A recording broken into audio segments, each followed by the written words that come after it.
오늘 말씀의 제목을 한번 고백하실까요? 누군가 있다.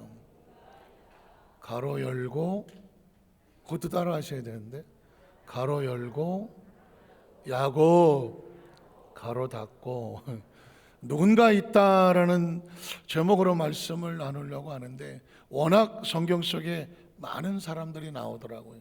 그래서 오늘은 이 야곱에 관한, 이 야곱의 배후에 역사하시는 누군가에 대해서 말씀을 한번 찾아보기를 원합니다. 들어가는 첫 번째 질문, 여기 종이 하나 있습니다. 이 종, 혹시 이 종이 누가 만들었는지 아시겠습니까? 짜증나십니까? 그걸 내가 어떻게 하냐, 이런 표정이신 것 같은데, 그러면 두 번째, 언제 만들었는지 아시겠습니까? 잘 안 보일까 봐. 아따 무겁네. 이거 누가 만들었고 언제 만들었을까요? 제조할 자도 없고. 그러면 세 번째, 알만한 질문, 이거 누가 여기 갖다 놨을까요? 내가 갖다 놨다. 혹시? 왜냐면 제가 10년 전에 왔는데 있어서 그대로 있었어요. 이거 10년 전에 지가 먼저 와 있더라고. 이거 내가 갖다 놨다. 갖다 놓으신 분은 없고, 그러면 누가 갖다 놨는지는 내가 안다. 그분도 없어요. 그러니까 정체불명이네, 여기 와 있는 게 지금. 그러면 왜 있을까요? 얘는 뭐하라고? 정치라고? 정치라고 있는 거지 뭐. 예전에는요, 교회에서 예배 시작할 때 일단 총을 쳤습니다. 요즘은 총을 안 칩니다. 딱히 할 일이 없어서 소리도 영 시원치 않긴 합니다. 그런데 묻는 거예요. 누가 만들었는지, 언제 만들었는지, 누가 갖다 놨는지 아무도 모릅니다. 그런데 누군가, 얘가 존재한다는 얘기는 누군가 있다는 겁니다. 존재한다는 건요, 이 땅에 스스로 존재하는 건 아무도 없습니다. 존재는 결국 누군가 있음을 소리치고 있습니다. 얘는 말하겠죠. 그 누군가에 대해서 말하고 싶은데 말을 못해서 지금 이러고 있는 것이죠. 그러나 존재합니다. 성경도 무수히 많은 사건이 있습니다. 사건은 그냥 나타나지 않습니다. 무수히 많은 등장인물이 나옵니다. 누가 쉬어봤는지 모르겠지만 한 1,400여 명 정도 등장한다, 뭐 이렇게 말하고 있습니다. 그러면 그 사람들은 우연히 존재할까요? 스스로 존재할까요? 절대 아닙니다. 성경 속에 있는 무수히 많은 등장인물이든 사건이든 모든 거에는 존재는 뒤에 뭐가 있다? 누군가 배우가 있다는 것입니다. 더 말할 것도 없는 거죠. 저와 여러분이 존재한다는 것은 우연히 존재하는 사람은 없습니다.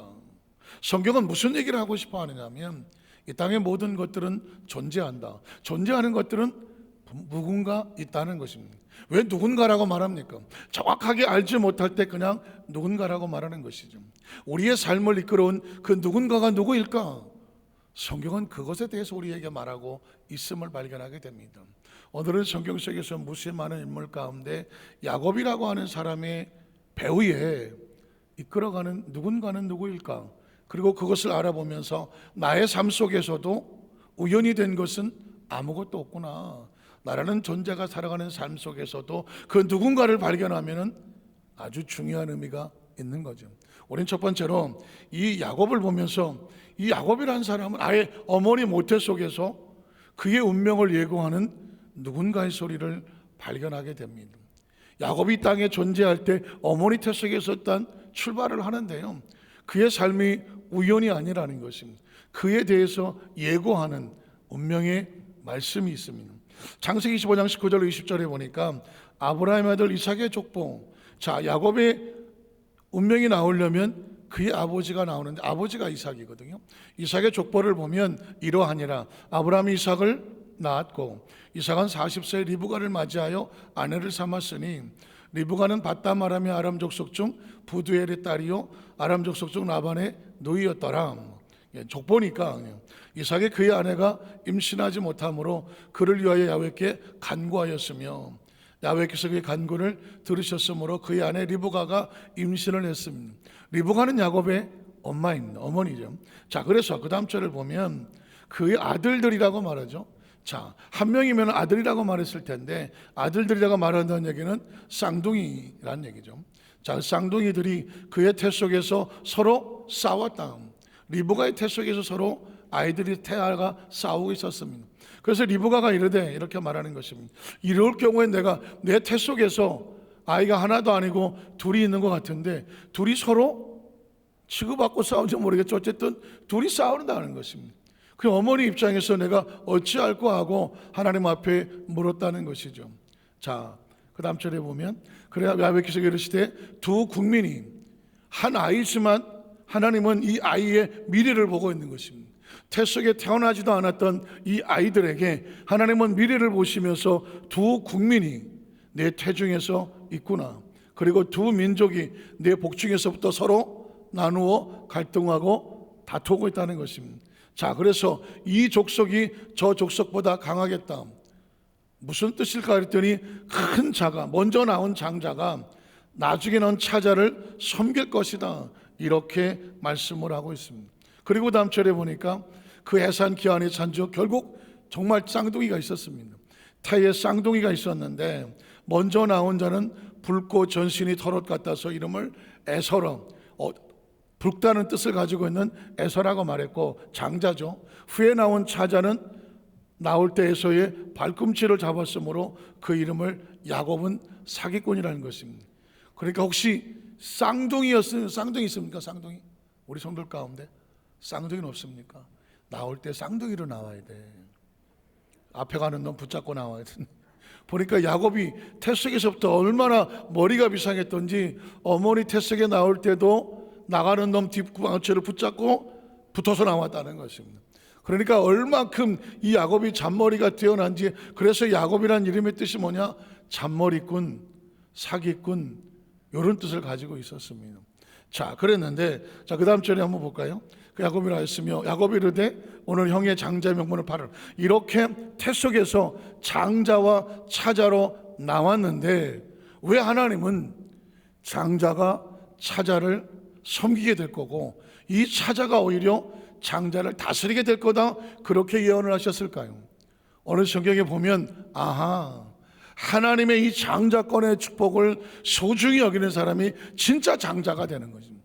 한번 따라 하실까요? 하나님의 장자권을 사모하고 소중히 여기는 자가 진짜 뭐가 된다?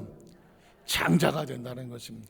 태어나기는 에서가 먼저 태어났지만 그런 에서는 이 장자권의 축복이 오늘날도 많은 사람은 하나님의 축복에 별 관심이 없습니다.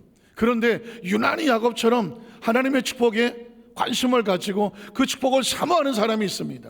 그 사람을 뭐라고 말합니까? 크리스찬이라고 말하는 것입니다. 똑같이 세상에 존재하지만 똑같이 하나님이 창조하셨지만 크리스찬이 아닌 넌 크리스찬들은 하나님의 축복에 관심이 없습니다. 주의 날이 나고 무슨 상관이 있습니까? 예배가 나고 무슨 상관이 있습니까? 굉장히 중요한 의미가 있습니다. 그러나 크리스찬은 다릅니다. 하나님의 날을 소중히 여깁니다. 열일이 바빠도 하나님의 날을 지킵니다. 아무리 힘들고 어려움이 있어도 하나님과의 관계를 지킵니다. 어쩌면 에서와 야곱은 이 모습을 상징하는지 모르겠습니다. 야곱은 형의 장자의 명분을 사모했습니다. 그래서 장자의 명분을 내게 팔라고 말을 했습니다. 그 다음 절에 보니까 에서가 이르되 내가 죽게 되었으니 이 장자의 명분이 내가 무엇이 있겠느냐? 배고파 죽겠으니까 나 다 필요 없어. 당장 먹어야 되겠어. 장자의 명분에 관심이 없습니다. 자, 그래서 그 다음 절에 보니까 야곱이 이르되 오늘 내게 맹세하라. 에서가 맹세하고 장자의 명분을 야곱에게 어떻게 했더라? 팔았다고 말합니다. 장자권의 축복은 하나님의 복을 말하는 것이거든요. 그러니까 하나님과의 축복을 잃어버렸고 팔아버렸고 그는 하나님과 떨어진 자가 되어버리고 말았습니다. 그래서 그 다음 절에 보면 야곱이 떡과 팥죽을 에서에게 주매 에서가 아이고 잘 먹었다, 아이고 배부르다, 살 것 같다, 그리고 먹으며 나갔지만 뭘 잃어버렸습니까? 장자권을 잃어버렸습니다. 하나님이 주시는 축복권을 잃어버리고 말았습니다. 이유가 뭘까요? 에서가 장자의 명분을 어떻게 여겼습니까? 아주 가볍게 여겼다고 말했습니다. 여러분은 잘 아시는 내용이라지만 여기 굉장히 중요한 의미가 있습니다. 하나님은 어떤 사람을 선택하여 예수를 믿게 할까? 아니면 사람들이 각자 자기 마음대로 어느 날 갑자기 하나님을 믿고 싶어서 주의 이름을 부르면서 구원을 받을까? 이건 신학적인 문제이기도 합니다. 여러분 어떻게 생각하십니까? 제가 한번 물어볼까요? 하나님은 어떤 사람을 예수를 믿게 할 때 정말 하나님이 택한 사람만 예수를 믿는다. 여러분 생각에 이건 뭐 틀리고 맞고 없어요. 하나님은 택한 사람만 예수 믿게 한다. 이 와중에 머리핀을 고치시는 이유는 뭐야? 꼭 가만히 있다 그때 머리핀을 새로. 아니다. 누구든지 예수를 믿고 싶어서 예수를 믿으면 구원을 받는다. 많이 왜 순복음교회 성도니까 그래요. 이게 신학적인 구원론에 보면 어떤 게 맞는지는 하나님만 아셔. 그러나 신학적으로 보면 만인 구원론이라는 게 있어. 이거는 누구든지 주의 이름을 부르는 자는 구원을 얻는다. 이제 이런 주장을 하는 게 바로 감리교나 우리 순복음 오순절 교단은 만인 구원론에 대해서 비중을 둡니다. 그런데 여러분 뭐 장로교 다녀보시면 알겠지만 장로교는 칼빈의 예정론이라는 것이 있습니다. 아니다. 하나님이 예정한 사람만 구원을 받는. 저도 어렸을 때 장로교 자라갖고 이 예정론에 대해서 아주 머리 박혔던 적이 있는데, 그래서 처음에 나중에 순복음교회 와서 만인 구원론과 예정론과 이게 부딪히는 것 같아요. 그래서 이 어떤 게 맞나 헷갈린 적도 있는데, 누구도 어떤 게 맞는다라고 말할 수가 없는 이유가 뭐냐? 성경이 그래요. 누구든지 주의 이름을 부르는 자는 구원을 얻으리라고 말했습니다. 그런데 때로 하나님께서는 내가 복중에로부터 내가 너를 선택하여 이미 알고 있다, 이렇게 예정도 말씀을 합니다. 그러니까 어떤 것이 맞느냐 하기보다 하나님께서 때로 주의 이름을 부르는 자를 구원 얻게 하시기도 하지만 아주 특별한 경우에는 선택하여 그를 사용하시려고 예정하신 분도 있는 것 같아요. 제가 조영기 목사님이 살아생전에 교역자 세미나를 하신 적이 있는데 그때 목사님이 이런 얘기를 하신 걸 기억을 합니다. 우리 순복음교회는 만인 구원을 믿는다. 누구든지 주의 이름을 부르는 자는 구원을 얻는다. 그런데 조 목사님이 생애 목회를 하시면서 여러 사람을 만났는데, 아니 어떤 사람은 믿고 싶어도 전혀 믿지를 못하는 사람이 있더라. 뒤집어 말하면은 예수를 믿고 싶은데 하나님이 택하지 않으셨는지 이 사람은 예수를 못 믿더라. 그러면서 하나님은 어쩌면 택하신 사람을 따로 두신 것이 아닐까? 이런 생각도 든다. 그러면서 이만큼 목회를 하고 보니 하나님께서 만인 구원도 맞고 예정도 맞는 것 같더라. 이런 말씀을 하신 적이 있습니다. 그러면서 이제 예를 들은 게 제가 몇 번 말씀드린 적도 있지만 오산리 기도원의 조 목사님이 이제 토요일마다 기도원에 올라가서 기도하시고 내려오시곤 하셨는데, 한 번은 어떤 분이 있는데 그 가정이 아마 예수를 믿는 가정인데 안타깝게도 그 집안의 친척 하나가 하늘의 별을 2개나 단 투스타 출신 예비역 장성이 있었던 것 같습니다. 투스타 출신이잖아요. 뭐 정말 어렵게 별을 2개나 달았는데 안타깝지만 제대하고 얼마 안 있어서 뭐가 많이 힘들었던지 간암 말기로 판단이 됐습니다. 간암 말기니까 얼마 안 남은 거예요. 친척들이 부랴부랴해서 의사도 손을 놓았으니까 오산리 기도원에 가서 우리 같이 기도해요 해갖고 선교센터에 방을 하나 잡아놓고 나머지 가족들은 금식하며 기도하는 겁니다. 마침 조 목사님이 토요일날 기도하러 올라가셨는데 아시는 분을 통해서 정말 투스타 출신이 이렇게 정말 가난 말기로 죽어가고 있으니 목사님 오셔서 한번 기도 한번 해주세요 그냥. 그래서 어떻게 해서 조 목사님이 가시게 됐어요. 그 방에 들어가 보니까 투스타 출신 누워있는데 뭐 삐쩍 마르고 배는 이만큼 나와 얼굴이 시커멓게 나와 있습니다. 안타까운 마음으로 뭐 장군님, 예비역 장군이니까 장군님 제가 한번 기도하기를 원해서 왔습니다. 그랬더니 이분이 등을 탁 돌리면서 조 목사님 말씀은 많이 들었습니다. 그런데 저는 기도받고 싶은 마음이 없습니다. 기도받고 싶은 마음이 없습니다. 굉장한 충격이었죠. 사람은요, 물에 빠진 사람은 뭐 지푸라기도 밟으려고 하는데 지금 뭐 의사가 사형선고를 내겠는데 별을 2개 단들 무슨 의미가 있습니까? 기도하러 왔는데 정말 목사님 전에 기도해서 감사합니다. 기도해 주세요 라고 했을 법한데 아니에요. 목을 꼿꼿하게 세우고 목사님 저는 기도 같은 거 받을 생각 없습니다. 예수 같은 거 믿을 생각 없습니다. 이유는 아니 내가 하늘의 별을 둘이나 날았는데 대한민국 육군 소장 출신인데 내가 나약하게 누구한테 기도를 받느냐. 기도는 나약한 자들이나 하는 거 아닙니까? 예수는 나약한 자들이라 믿는 거 아닙니까? 난 죽어도 예수 안 믿습니다. 난 죽어도 기도 안 받습니다. 그리고 꼿꼿하게 안 받으라는 거예요. 조 목사님이 아무리 설득을 해도 난 싫습니다. 그 목사님께서 그냥 그 방에서 나오셨다는 거예요. 그리고 가슴을 치면서 오늘 난 충격적인 일을 겪었다. 아니 예수를 아무리 믿고 싶어도 믿지를 못하더라. 여러분 어떻게 생각하십니까? 이런 관점에서 본다면, 뒤집어 말한다면 예수를 믿고 하나님의 자녀가 된다는 건 우연이 아닌 거예요. 부모를 잘못 낳아서 집에서 교회가 가까워서 미션 스쿨을 다녀서 어쩌다 보니까 친구가 전도해서 겉모습은 그럴지 모르지만 예수를 믿고 하나님의 자녀가 되는 것은 마치 야곱을 복중에서부터 하나님이 선택하셔서 그의 미래까지 보시고 말씀하시는 것처럼 하나님은 저와 여러분을 선택하여 여기까지 안고 품고 인도하여 주신 줄로 믿습니다. 그러므로 예수를 믿고 하나님의 자녀가 됐다는 것은 종교 생활이 아닙니다. 하나님의 계획 속에 있는 겁니다. 하나님께서 가지고 계시는 비전 속에 우리를 붙잡고 하나님의 뜻을 이루려고 여기까지 와 있다는 사실을 꼭 기억하시기를 주님의 이름으로 축원합니다. 왜냐하면 여러분 최근에 보시면 젊은 청년들이 자꾸 자살을 해요.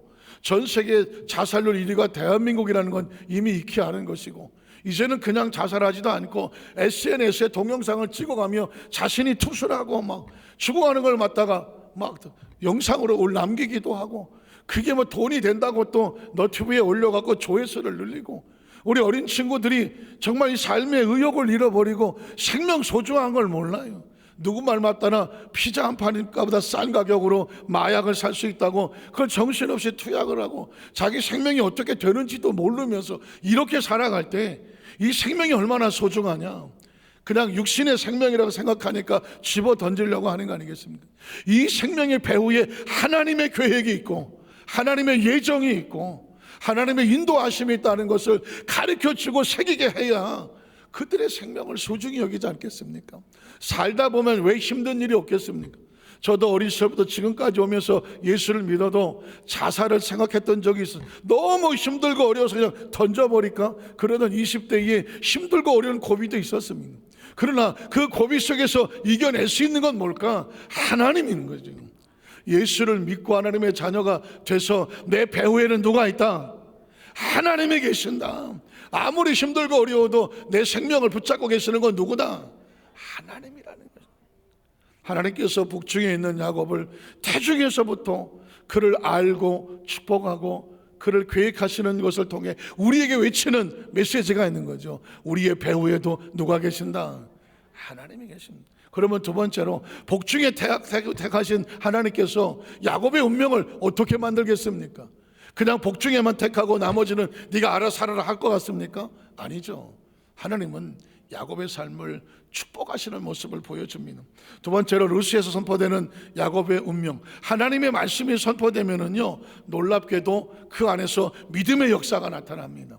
자, 성경을 찾아보겠습니다.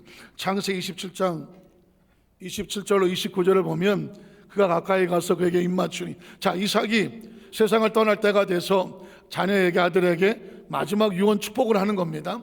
아버지가 그 옷의 향취를 맡고 그의 축복하여 이르되, 자, 내 아들의 향취는 야훼께서 복 주신 밭의 향취로다. 아들을 놓고 유언을 하는 거고 축복 기도를 하는 겁니다. 이 아들이 뭐가 될지어다, 하나님의 복의 밭의 향취가 될지어다, 복을 주시는 거죠. 이건 미래가 됩니다. 축복 기도는 어떤 의미가 있냐면 그 사람의 미래를 좌우합니다. 저는 우리 여도수 만잘교회 성도들이 말씀을 듣고 축복 기도를 들을 때마다 그 축복은 그냥 듣기 좋은 소리가 아니라 저와 여러분의 삶의 운명을 이끌어가는 하나님의 역사가 있음을, 능력이 있음을, 계획이 있음을 꼭 기억하시기를 주님의 이름으로 축복합니다.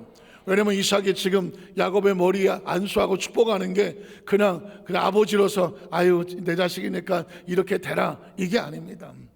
하나님이 받은 축복을 가지고 야곱을 그대로 복을 이어주고 있는 것이죠. 그 다음 절에 보면 그래서 하나님은 하늘의 이슬과 땅의 기름짐이다. 농사를 짓는 사람에게 이슬과 기름짐은 삶의 축복의 근원인 것입니다. 하나님의 축복이 근원이 되고, 그러면 어떻게 됩니까? 풍성한 곡식과 포도주를 내게 주시기를 원하노라. 하나님이 우리의 삶의 축복의 원천인 것을 믿으시면 아멘 하십니다. 저도 야곱처럼, 제가 유언하는 건 아니지만, 상속하는 건 아니지만, 야곱의 심정으로 여러분을 축복합니다. 우리 여도소 한산교회 성도들에게 하나님은 하늘의 이슬이 되며 땅의 기름짐인 것을 축복합니다. 여러분의 삶 가운데 풍성한 곡식과 포도주가 차고 넘치시기를 축복합니다. 왜냐하면 아들은 아버지로부터 이 축복권을 받는 거거든. 여러분의 담임 목사가 성도를 위해서 축복하는 것은 당연한 거거든요. 이 말씀에 비추어 축복을 하는 거예요. 그 다음 절을 보면, 자, 만민이 너를 섬길 것이며 열국이 내게 굴복할 것이니 내가 형제들의 주가 되고 내 어머니 아들들 내게 굴복하며 너를 저주한 자는 저주를 받고 너를 축복한 자는 복을 받기를 원하노라. 이게 이삭의 마음입니까? 아닙니다. 하나님이 아브라함을 그렇게 축복하셨습니다. 누구의 마음입니까? 하나님의 마음입니다. 그 복이 아브라함이 세상을 떠날 때 누구에게 갑니까? 이삭에게 가는 겁니다. 아브라함의 복이 아닙니다. 하나님의 복이 이삭에게 갔습니다. 이삭은 이 복을 누리고 살다가 이제 하나님의 나라로 갈 때에 그 복을 누구에게 넘겨주는 겁니까? 야곱에게 넘겨주는 것입니다. 그 말씀을 우리가 받았으니까, 들었으니까 저는 여러분에게 넘겨주는 겁니다. 이 축복을 우리에게 선포될 때는 말씀이 살아서 움직여서 우리의 복이 되는 것이죠. 예수 그리스도를 말미암아 아브라함의 믿음으로 하나님의 의를 얻었고 믿음으로 복을 받았으니 누구든지 예수를 믿는 자는 아브라함의 유업을 받을 자가 되었느니라니까. 예수를 믿음으로 말미암아 아브라함에게 선포됐던 축복이 누구의 복이 된다? 우리의 복이 되는 거예요. 우리의 복이 되는 거예요. 믿으십니까? 그래서 우리가 이 말씀을 듣고 있는 것이죠. 자, 그 다음 절을 보면 야곱이 브엘세바에서 떠나 하란으로 향하여 가더니, 자, 이제는 하나님이 야곱을 직접 축복하는 거예요. 한 곳에 이르러서 내가 진지라 거기서 유숙하려고 그곳 한돌을 가져다가 베개를 삼고 거기 누워 자더니 꿈에 본즉 사닥다리가 땅 위에 서 있는데, 하나님의 메시지겠죠. 그 꼭대기가 하늘에 닿았고, 또 본즉 하나님의 사자들이 그 위에서 오르락내리락 하고, 또 봤더니 하나님께서 그 위에 서서 이르시되, 여러분 보십시오. 하나님의 말씀을 우리에게 선포하시면 우리 가운데 뭐가 생기느냐? 믿음이 생깁니다. 자, 믿음은 어디서 생긴다고요? 들어야 돼요. 뭘 들어야 되나요? 하나님의 말씀을 들어야 하나님을 향한 믿음이 생깁니다. 말씀을 듣지 아니하면 사람은 믿음이 안 생깁니다. 그러면 뭘 믿어야 되느냐? 자기 눈을 믿습니다. 그래서 여러분이 무슨 말 하나 가만히 생각해. 우리는 뭘 믿고 말을 합니까? 내가 눈으로 본 걸 말합니다. 그 내가 봤다고 말합니다. 어떤 사람은 내가 들었으니까 말을 합니다. 어떤 사람은 그 내가 냄새 맡은 거야, 내가 확인한 거야, 냄새 맡았으니까 말을 합니다. 근데 어떤 건 내가 손으로 만진 거야, 내 손으로 한 거야, 손이 확인했다고 말을 합니다. 손을 믿고 말하는 거죠. 이거 딱딱해, 어떻게 알아요? 손을 믿고 말하는 거죠. 어떤 사람은 걸어보고 이 발이 많은 걸 느끼고 말합니다. 인간은 존재적으로 감각을 믿고 말하는 거죠. 본 걸 말하고, 들은 걸 말하고, 손으로 만져 느낀 걸 말하고, 또 배운 걸 말하면 그거 내가 경험했더니, 또 학교에서 배웠더니, 책을 봤더니, 누가 그러는데, 전문가가 그러는데, 이런 걸 사람들은 믿고 말을 하더라고요. 저와는 지금까지 그렇게 말해왔잖아요. 그걸 확실하게 철석같이 믿고 말했잖아요. 그런데 여러분, 눈으로 본 게 확실합니까? 또 깜짝이야. 우리 권사님은 장로님을 눈으로 확인했거든. 보고 내 남편이다. 그래서 믿음이 있어서 하는 건데, 인간의 눈은 착각합니다. 혹시 아십니까? 어떤 사람의 문지방 위에 조그만 못이 나왔는데 그게 팔인 줄 알고 손으로 때렸어. 딱 잡았어. 근데 손이 어떻게 했어요? 아, 따가워 했어요. 그래서 뭐라고 말하는지 아십니까? 팔인 줄 알았는데 벌이네. 이 기가 막힌 유머를 잘 이해가 안 가십니까? 못이 툭 튀어나왔는데, 아니 그거를 팔이라고 딱 쳤는데 따가워. 그게 뭐라고 생각합니까? 아, 이게 팔인 줄 알았더니 벌이야. 이게 벌입니까? 못 조각 나온 겁니다. 우리의 눈이라는 게 그렇게 확실히 정확하지가 않아요. 귀는 정확합니까?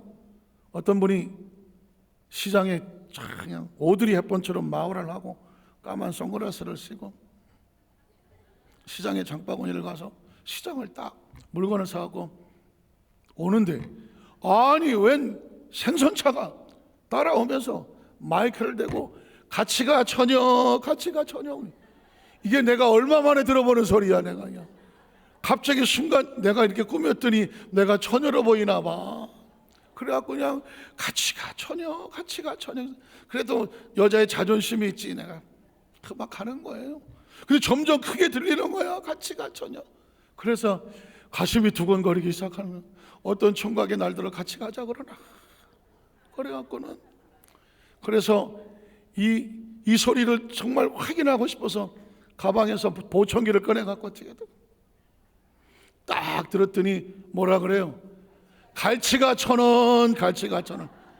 저 아줌마 갈치 사라고 철자랑 그런데, 아, 보청기를 빼고 나갔더니 그냥 갈치가 1,000원. 물론 조크입니다. 조크지만 인간은 보는 게 다가 아니에요. 들리는 게 다가 아니고요. 인간이 가지고 있는 감각은 항상 모자라. 그리고 감각들이 대부분은 부정적이에요. 힘들어 죽겠다, 뭐 배고파 죽겠다, 미워 죽겠다, 더러워 죽겠다, 아주 부정적이라고요. 그러니까 인간이 하나님을 믿고 나가려고 하면 감각이 있으면 안 돼. 감각이 아니라 말씀이 들어와야 돼요. 하나님의 말씀이 내 안에 들어오면 믿음은 들으면 생기는 거예요. 들으니까 믿음이 생겨. 그 여러분 앞으로는 본대로 말하면 안 돼. 들은 대로 말하면 안 돼. 제가 말하는 것은 하나님에 관한 걸 말하는 겁니다. 그 말씀이 들어와서 말씀이 나로 믿게 하고 말씀이 선포해야 그때 뭐라고 말합니까? 하나님은 이렇게 말합니다. 내 믿음대로 될지어다고 말하는 거예요. 내 눈에는 안 보이지만 하나님의 말씀이 보이면 믿음이 생기니까 보인다고 말하는 거예요. 내 귀에는 안 들리지만 하나님 말씀을 들으니까 믿음이 생겨. 믿음으로 틀려진다고 말하는 거예요. 믿음으로 걷는다고 말하는 거예요. 믿음으로 일어난다고 말하는 거예요. 그러니까 우리의 삶 속에 그리스도는 보는 것으로 살지 않아요. 듣는 것으로 살지 않아요. 말씀으로 살아요. 그리고 그냥 보이는 걸 말하지 않아요. 들리는 걸 말하지 않아요. 누가 그랬대 아니요. 내가 보니까 이런 말 하지 않아요. 하나님의 말씀에 근거해서 말하는 거예요.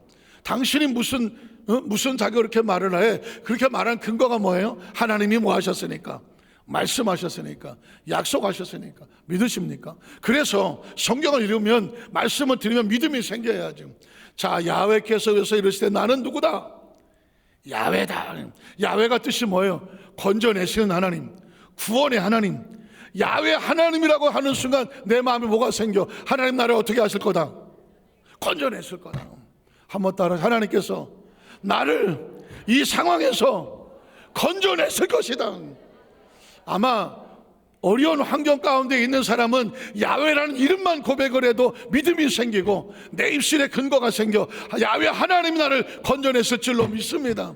어떤 분은 이렇게 말해요. 나는 안 빠졌어요. 나는 뭐 건질 필요가 없는데요. 그러면 넘어가면 돼. 걱정할 필요 없어.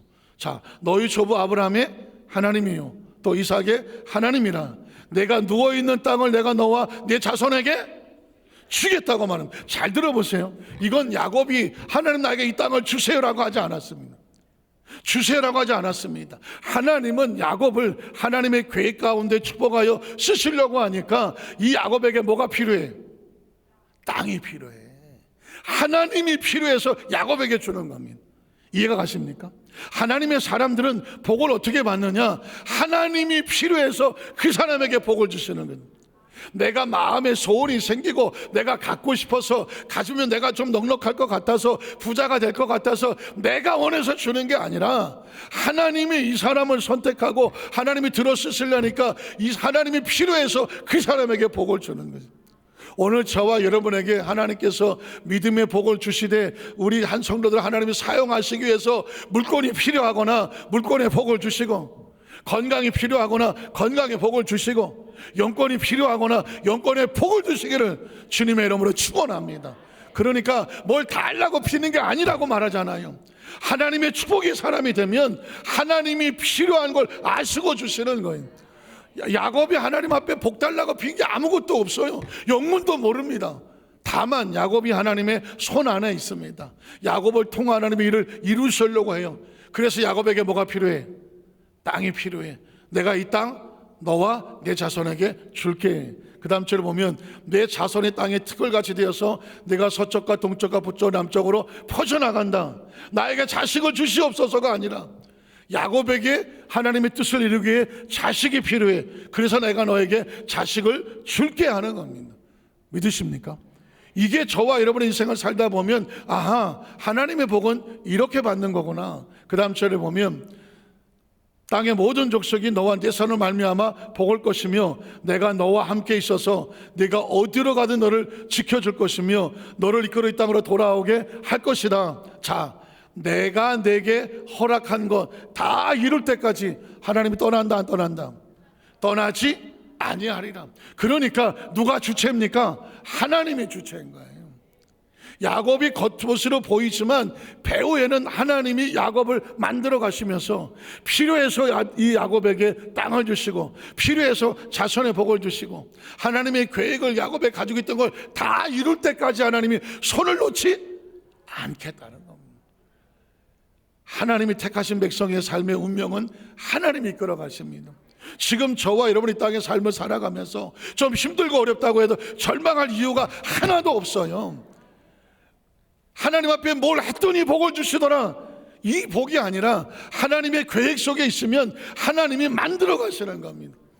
제가 조심스럽지만 제 간증을 하면 제가 가장 힘들고 어려웠던 것은 한국의 사역을 내려놓고 1999년도에 미국 선교사로 출발할 때입니다. 한 번도 미국을 가본 적이 없어요. 한국에 익숙했던 모든 것을 내려놓고 그 선교사를 떠나는데 도대체 앞이 보이질 않아요. 무슨 어떻게 될지 보장도 없고 또 모든 것이 불안하고 모든 것이 낯설고 환경도 다르고 모든 게 달라요. 그런 곳에서 그것도 다른 교회도 아니고 대학이 붙어있는 베데스다 순복음교회를 갔더니 대학이 붙어있어. 대학의 일도 도와야 돼. 그래 처음에 이게 도대체 무슨 일인지 이해가 안 갔어요. 나중에 제가 이게 내 계획이 아니었네, 하나님의 계획이었는데 라는 걸 깨닫게 되는 것은 제가 가지고 있는 마음의 소원이었는지 아니면 어느 날 제 마음속에 하나님의 계획이 나왔는지 늘 마음속에 가지고 있는 첫 번째는 뭐냐면 나는 나중에 교사가 됐으면 좋겠다. 교사가 꿈이었어요. 아직 어린 나이니까 주의 종 이런 건 모를 때니까 학교 선생님, 그렇다고 내가 뭐 교수가 되는 건 잘 모르겠고 국민학교 아이들 가르치는 교사, 제 인생에 많은 영향을 주었던 분이 국민학교 선생님이에요. 그러니까 국민학교 선생님이 되고 싶었어. 교대를 가고 싶기도 하고 사범대를 가고 싶기도 했었어. 그게 꿈이었었거든요. 또 하나는 뭐냐면 영어에 대한 갈망이 있어서 늘 영어 성경을 깨고 다니고 군에 가서도 뭘 영어학원을 다니고 그러다 보니까 자연스럽게 미국에 대한 유학을 간다면 이게 가능성에서 얘기하는 건 아니에요. 그냥 제 마음속에 유학을 간다면 미국을 가고 싶다 이런 생각을 해본 적이 있었고 또 하나는 미국의 오랄 로버트 대학을 세우신 오랄 로버트 목사님, 조영기 목사님에게 큰 영향을 주고 조 목사님이 정말 스승처럼 섬겼던 분이 오랄 로버트 목사님인데 그 목사님이 여의도교회에 와서 부흥회를 한 적이 있어요. 부흥회를 하는데 제가 앞자리인가 앉았었는데 언감생심 말씀을 듣다 보니까 나도 오랄 로버트 대학 가서 공부할 수 있을까? 이건 일이라도 소원이 있어야죠. 뭐 아니 무슨 일이라도 가망성이 있어야지. 아무것도 없었어. 그냥 마음에 갈 수 있을까? 뭐 방법이 없으니까 방법도 없고 길도 없고 뭐 능력도 없고 뭐 아무것도 없었어요. 근데 마음의 소원은 있었어요. 왜 그게 내 소원인지 하나님의 소원인지 난 몰라. 어쨌든 있었어. 나중에 제가 미국 선교사를 1999년도에 가서 보니까 미국이었어. 그 많은 나라 중에 선교사가 미국이었고 그리고 교회 중에서 대학에 붙어있는 베데스다 대학에 붙어있는 베데스다 순복음교회 담임 목사였어. 그리고 거기 살다 보니까 미국 대학에 자연스럽게 채플린 교목실장을 하고 총무처장을 하고 기획실장을 하다가 나중에 부총장을 했어요. 아이들을 가르치는 교수를 했어요. 어느 날 제가 보니까 정신없이 살다 보니까 내 꿈이 뭐였지? 교사였는데 교수가 됐어. 그리고 그 LA에 플러신 학교라고 유명한 한국 사람이 아는 학교가 있는데 거기는 선교학 전공이거든요. 근데 저는 거길 가봤는데 마음이 동하질 않아. 오랄 로버트 대학에 공부할 수 있는 길이 열렸어. 오클라호마 tulsa 비행기를 몇 시간 타고 가는데도 그 돈을 들여가면서 그 학교를 공부를 하게 됩니다. 그리고 2003년도에 목회학 박사 학위를 받으며 졸업을 했어요. 세월이 지나서 나를 가만히 들어봤더니 내가 계획한 건 하나도 없어. 내가 뭐 미국을 가고 싶었나? 갈 수 있었나? 제가 무슨 뭐 대학 교수 부총장을 할 수 있었나? 아니 오랄로부터 그 대학 가서 내가 공부를 했었나? 아무것도 없었어요.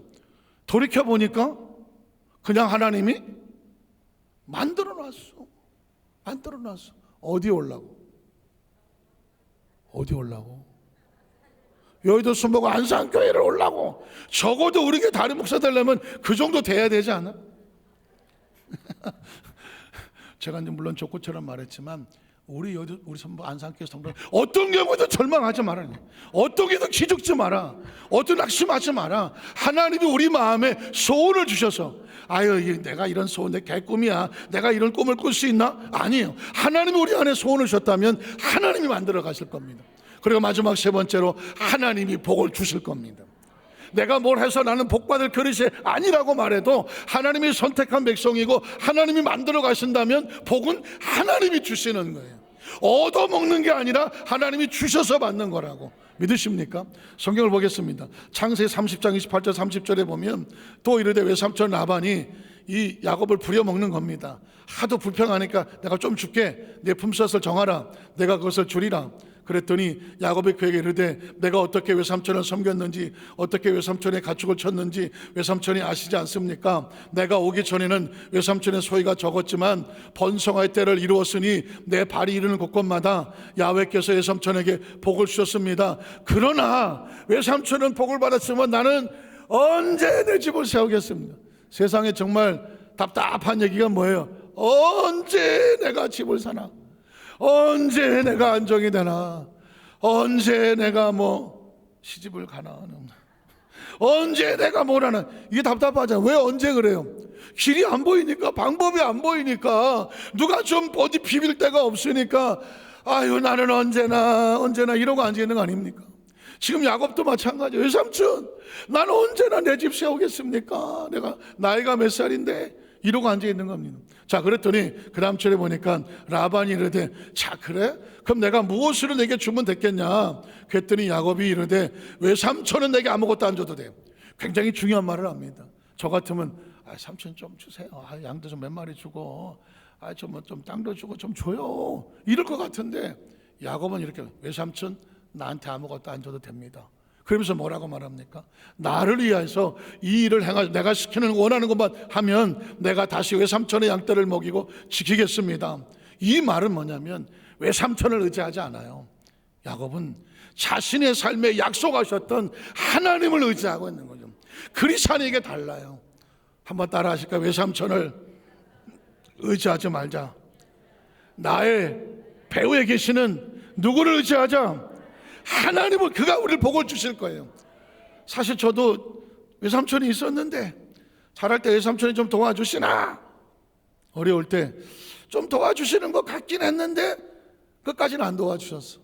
그래서 외삼촌에 대한 약간의 서운함이 없지는 않아. 근데 나만 그런 게 아니야. 야곱도 외삼촌한테 별로 도움을 안 받아.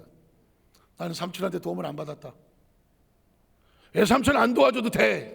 왜냐? 야곱은 하나님이 도와주시고 계셔. 제가 빨리 읽고 말씀 마치겠습니다. 그 다음 절에 보니까 자 오늘 내가 외삼촌의 양떼에 두루다니며 그 양 중에 야롱진 것과 점 있는 것 검은 어렵게 생각하지 마세요. 얼룩얼룩한 것을 가려내며 그 다음에 또 염소 중에 점 있는 것과 야롱진 것과 얼룩얼룩한 가려낼 것이니 자 얼룩알룩한 것은 내 양이 되고 내 염소가 될 겁니다. 자, 그리고 후일에 외삼촌께서 오셔서 내 품삯을 조상하실 때에 내가 얼마나 정직하게 했는지 대답이 될 건데, 이유는 뭐냐? 혹시 내 염소 중에서 아롱지지 아니한 것이나 점이 없는 것, 다시 말해서 얼룩얼룩하지 아니한 것은 다 훔쳐온 걸로 아시고 가져가시오. 나는 얼룩얼룩한 것만 가져가겠소. 생각해 보세요. 양이 얼룩한 게 어디 있어?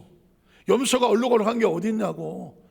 다 허옇고 꺼먹고 뭐 이러지. 그런데 불가능해 보이지만 난 하나님의 방법으로 이렇게 하겠습니다. 그랬더니 라반이 이르되 저런 바보 같은 놈이 있나. 그래, 내가 네 말대로 할게 하고 어떻게 합니까? 그날의 수염소 중에 얼룩무늬 있는 것과 점 있는 것, 그리고 암소의 흰바탕에 아롱 그 몇 개 있는 조금만 가려내고 양 중에 검은 것들은 가려서 자기 아들들은 사먹 하나도 없게 만들어. 얼룩얼룩 없는 거 자식들 다 줘버려. 야곱에겐 아무것도 안 주는 거죠. 자, 자기와 야곱 사이를 사흘길이 뜨게 하였고 야곱은 라반의 남은 양떼를 치더라. 자, 그래서 야곱이 어떻게 합니까? 야곱이 버드나무와 살구나무와 신풍나무의 푸른 가지를 가져다가, 어렵게 생각하지 마시고 나뭇가지를 긁어서 얼룩얼룩하게 만들었다는 것입니다. 얼룩얼룩하게 만들고 그 다음 절에 보면 그 껍질 벗긴 가지를 양떼가 와서, 다 하얀 양떼들입니다, 와서 먹는 개천의 물귀위에 그 얼룩얼룩한 나뭇가지를 세워서 양떼를 바라보게 했습니다. 그래서 그때가 물을 먹으러 올 때에 새끼를 베고 임신을 하니 가지 앞에서, 무슨 가지? 얼룩얼룩한 가지 앞에서 새끼를 뱀으로 얼룩얼룩한 것과 점이 있고 아롱진 것을 낳았다고 말하고 있습니다. 이게 조영계 목사님이 4차원의 영성을 얘기할 때 사람이 무엇을 바라보고 그 바라보는 것이 그대로 이루어진다는 것을 말할 때 여기에 근거가 나옵니다. 사람은 바라보는 걸 조심합니다. 제가 이걸 보면서 이게 가능성이 있을까? 여러분, 사람도 그렇게 했습니다. 임신하면 뭘 조심합니까?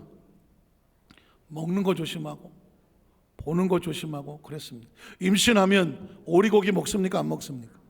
왜 안 먹습니까? 임신한 사람이 오리고기 먹으면 물갈퀴가 생긴다. 손가락이 붙어서 나온다? 이렇게 나온다? 이 여러분 보십시오. 우리가 쓰는 말 가운데도요, 임신하면 여자들이 오리고기를 안 먹습니다. 왜? 우리 권사님 보니까 붙어서 나온대. 난 물갈퀴가 있는 줄 알았어. 임신하면 해삼 먹습니까? 안 먹습니까? 안 먹습니다. 왜 그럴까요? 얼룩얼룩한 게 붙어 나온다. 그 외에 임신하면 안 먹어야 될 게, 그리고 안 보여야 될 게 굉장히 많습니다. 이유가 뭘까요? 태아에게 영향을 미친다고 생각을 했습니다. 그러니까 사람이 생각하는 게 태아에게 영향을 미친다? 남자들은 잘 몰라. 여자들은 그걸 오래전부터 지키고 있었습니다.